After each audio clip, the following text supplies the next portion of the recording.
I was immediately drawn to unpacking the moment I laid eyes on it. That striking isometric art style, the beautiful simplicity of its central idea, that giant plush pig in all the marketing. It's a game that revels in the mundane, the nostalgic, the sentimental. Elements of the past and the present jumbled together in a wonderfully concise and meditative experience. You in charge of deciding where your stuff is put in your new home. Except, it's not your home, it's not your stuff, and more importantly, it's not you. I knew going in that unpacking would be a personal story. It's an engagement with the elements of a life lived that are at its most private, the objects we hold away from the prying eyes of others. As someone who lives alone, I am inundated with elements of my own life that I share with no one, and so I get that, implicitly. That's how I approached the game at first, as a vector for expressing something about myself, an element of interaction I cherish dearly. And so I started unpacking. Clothing, toiletries, that plush pig, all items I'm familiar with, all with an idea in mind as to where to put them, where I would put them. But then, from one of the boxes, I pulled out a bra.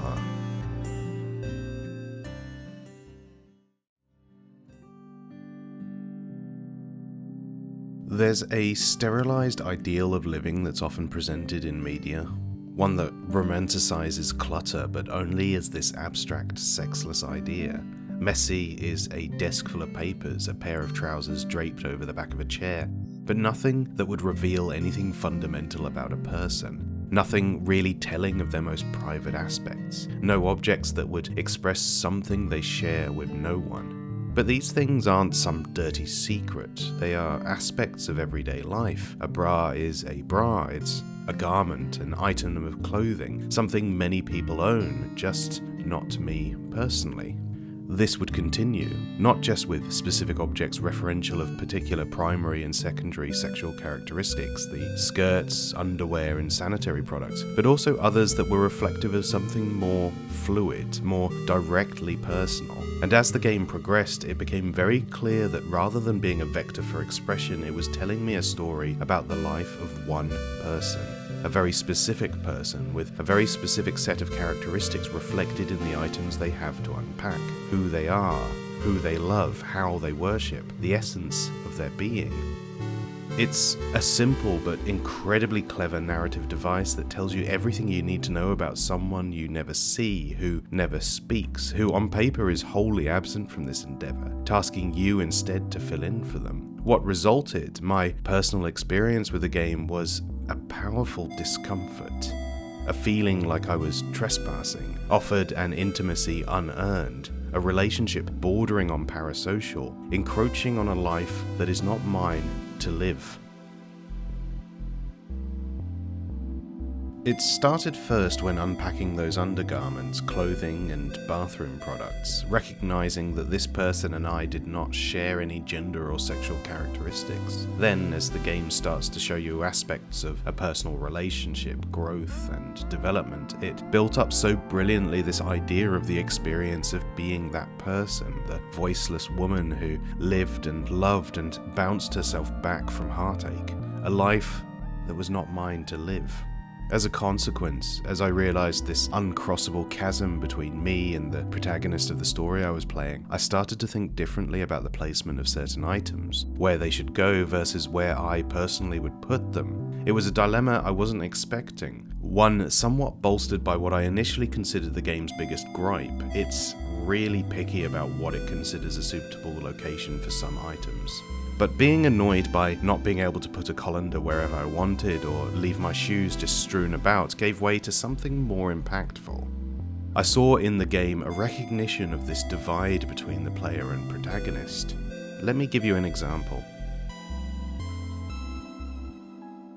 At one point in the game, you're moving in with a romantic partner, unpacking your stuff in this horrible one-bedroom flat that's all style and no substance, the sort of place Christian Grey or Patrick Bateman would live. An incredible bit of environmental storytelling where the simple act of not having what I would consider basic conveniences tells you everything you need to know about a man who you, the player, have never met and never will. It's a living space that immediately does not feel like home, an ill omen if ever I saw one. The first time I played this level, I genuinely said out loud, "There's no room for me here." It's the first time you're able to move objects already out in the world, ones that don't strictly belong to you, and it signifies that the young lady at the centre of this story has finally found a relationship comfortable enough to be able to make these kinds of compromise. But in doing so, a sort of aesthetic imbalance tells you that this isn't quite right. She's not starting a new life with someone, she's encroaching into theirs, much like I felt I was into hers. There's no room for her here. And, predictably, in the very next level, you're moved out again, unpacking your stuff into a smaller environment, but one that feels so much more welcoming to you. As part of the process, you pin photographs to a corkboard, mementos of the past, friendships and the like, except the game, being picky as it is, doesn't like one particular photo. Due to the art style, it's hard to pick out what it's a photo of really, only that there are two people in it. Why wouldn't you want that up on your board? Oh. Some mementos are painful. Sometimes you need time away from them. Although never something I personally have had to experience, I got what it was trying to convey. Quietly parking the photo in a cupboard, I found myself spiraling further into this state of unease, in awe at the ludolic brilliance of this moment, but further divorced from my own relationship with the act of play. This was not my story to tell. This life was not mine to live. I understand that this might seem like an utterly baffling line of thought. With centuries of artistic expression from a first-person perspective, the subjective world of other minds is not some vast unknowable landscape. This is not new territory. Other people are not alien. But this feels different. Different in a way I'm struggling to put into words. It's as though I am there, physically with the protagonist of this story, acting on her behalf, but not necessarily with her consent. Perhaps story is the wrong word to use when talking about Unpacking. Its plot is somewhat rudimentary because it's not the primary focus. Instead, it feels more like sitting in on private moments of reflection and introspection, trying to put together pieces of a puzzle that might not even want to be solved. It begs further questions, however. Some parts of this don't quite match up. I'm not quite sure why the game asks for your name at the start without first revealing that you're playing as this increasingly defined character.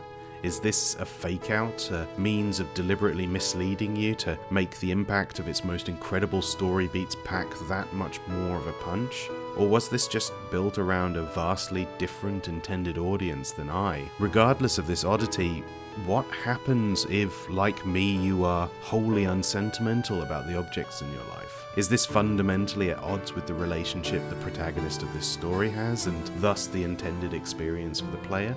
Can the game teach you to feel something if you have no frame of reference for it?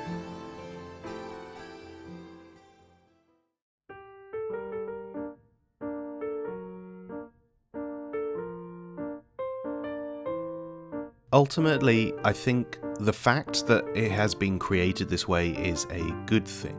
We often take for granted what the representation of the lives of others means to those who don't see themselves in media very often. Whether you're queer, gender fluid, from a BAME background, of a particular religious persuasion, so often representation is a surface level nod that doesn't really actually represent anything.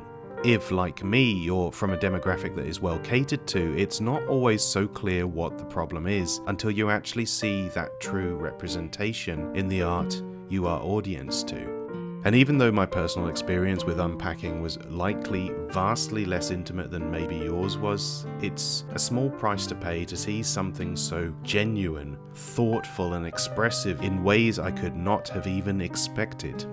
Instead of offering just a sandbox for player expression, the developers of Unpacking used its mechanics to not only tell the story of one life, but express something that would otherwise be alien to some. The fundamental idea of what it means to be that person, to understand their joy and their sorrow, to recognize how much of their identity can come from the choices they make, some as simple as where to put a plush pig.